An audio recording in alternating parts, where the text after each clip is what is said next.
ఖచ్చితంగా కూడా తప్పేనండి అది. అయ్యో అన్నీ ఫ్రాడే కదా ఏదైనా సరే.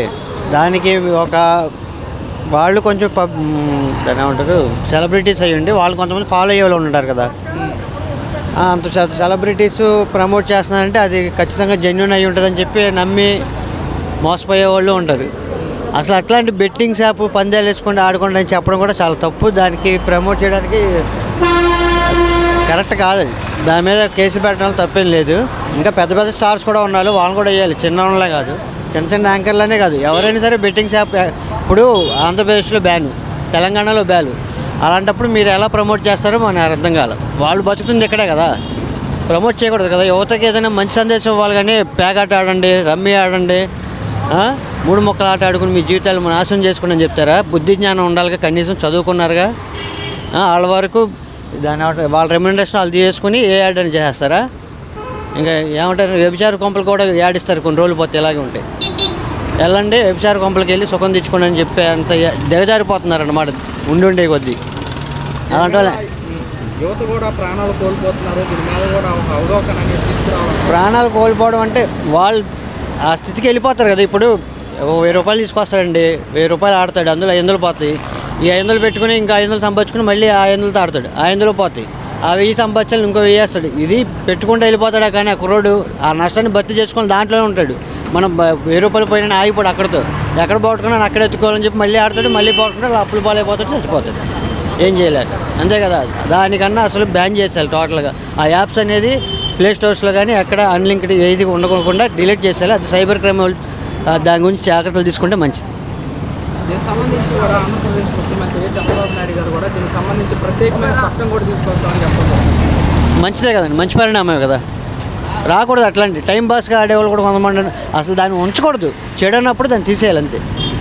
ఎక్కడా ఉంచకూడదు అది. ఇండియాలో ఒక ఏపీ తెలంగాణలోనే కాదు, అసలు ఇండియాలోనే అక్కడ ఉంచకూడదు అలాంటి యాప్స్. దానికి ఇప్పుడు మన ఇంత ఇంటెలిజెన్స్ ఉన్నాయి కదా, మనకి ఇంటెలిజెన్స్ వర్గాలు ఉన్నాయి. వాళ్ళంతా ఒక యాక్షన్ తీసుకుంటే ఈ యాప్స్ అని రావు కదా. చైనా యాప్స్ అని, లోన్ యాప్స్ అని, ఇవన్నీ ఒక సపరేట్ దృష్టి పెట్టి దాని మీద ఒక చట్టం తీసుకొచ్చి కంపల్సరీ దీన్ని బ్యాన్ చేయాల్సింది దేనైనా సరే. ఇలా యాప్స్ ప్రమోట్ చేసేవారిపైన ఎలాంటి కఠినంగా తీసుకోవాలి. ఇలాంటి శిక్షలు పడితే మనం ఇలాంటి చెడు వాటికి మనం కనుక ప్రమోట్ చేస్తే అని చెప్పి వాటి గురించి వాళ్ళకి భయం కలగాలి. నెక్స్ట్ టైం చేసేవాళ్ళు. చిన్నవాళ్ళు ఏమైనా ఉంది, చిన్న వాళ్ళు వెనకాక మొన్న యూట్యూబ్ ఛానల్ పెట్టుకుని ఏదో మన పబ్లిసిటీ అవుతున్నాంలే అని చెప్పి వాళ్ళకి తెలియదు. దీంట్లో ఉండే లోటుపాట్లు వాళ్ళకి తెలియదు కదా. ఏదో రిజిస్టర్డ్ ప్లే స్టోర్లో ఉంటుందంటే అది రిజిస్టర్డ్ ఏమో, వాళ్ళకి అంత నాలెడ్జ్తో వాళ్ళు చేయరు. ఏదో నువ్వు యాడ్ ఇవ్వు, మీకు 50,000 30,000 ప్యాకేజ్ ఇస్తూ ఉంటారు. ఎవరైనా ఇప్పుడు నేను నా బోటుడైనా ఏమైనా యాడ్ ఇస్తావా, నీకు అమౌంట్ ఇస్తావంటే మనం చేస్తాం కదా. వాళ్ళ తప్పు కూడా ఏం లేదు. కానీ దీన్ని నిర్మూలించాలి, పూర్తిగా నిర్మూలించాలి. కొంచెం కూడా కదా. అసలు ఎక్కడ ప్లే స్టోర్లో అనఫిషియల్ వెబ్సైట్లు కూడా దొరకకుండా చేయాలి. ఇలా నిర్మూలించడం వల్ల యువత పైన ఎంతవరకు తగ్గే అవకాశం ఉంది? చాలా వరకు మంచి పరిణామాలు ఎదుర్కొంటారు. ఎవరి పనులు చేసుకుంటారు. చదువుకునేవాడు చదువుకుంటాడు, ఉద్యోగం చేసుకునే వాళ్ళు ఉద్యోగం చేసుకుంటారు. వర్క్ చేసుకునే వాళ్ళు కూడా పక్కన పెట్టి రమ్మి ఆడుకుంటూ ఉంటారు. అది కూడా తగ్గిద్ది. వాళ్ళ డ్యూటీ వాళ్ళు సక్రమంగా చేసుకుంటారు. తీసేయాలండి ఇట్లాంటి బెట్టింగ్ యాప్స్ అనేవి ఉండకూడదు. దేనికి సంబంధించింది ఉండకూడదు. అసలు బెట్టింగే దరిద్రం. కూడా మనకి తల్లికి వందనం సంబంధించి పిల్లలకు అన్నారు కదా, చేస్తారు కదా, ఇంకా మీరు రాలేదు కదా, అవుతుంది. ఎంతమంది పిల్లలకి వేస్తాము, దీనికి ఎటువంటి నిబంధనలు లేవని కూడా చెప్పడం జరుగుతుంది. ఎలా అనిపిస్తుంది? నిబంధనలు లేవంటే కొన్ని రిస్ట్రిక్షన్స్ ఉన్నాయి. నిబంధనలు లేకుండా ఎలా వస్తాయి? ఇప్పుడు కోటీశ్వరుడికి కూడా ఇచ్చేస్తారు, తల్లికి వందనం ఇవ్వరు కదా. అలాగే రైతు భరోసా సంబంధించి కూడా అది కూడా ఇంప్లిమెంట్ అంటే రైతు భరోసా విడుదలైనలో నాకు అంత ఐడియా లేదు.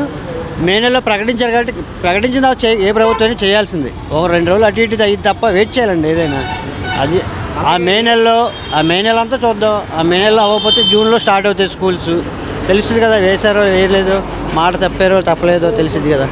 అలాగే ఏప్రిల్ ఫస్ట్ వారంలో మెగా డిఎస్పీ నోటిఫికేషన్ ఇస్తారు నాకు ఆ నమ్మకం.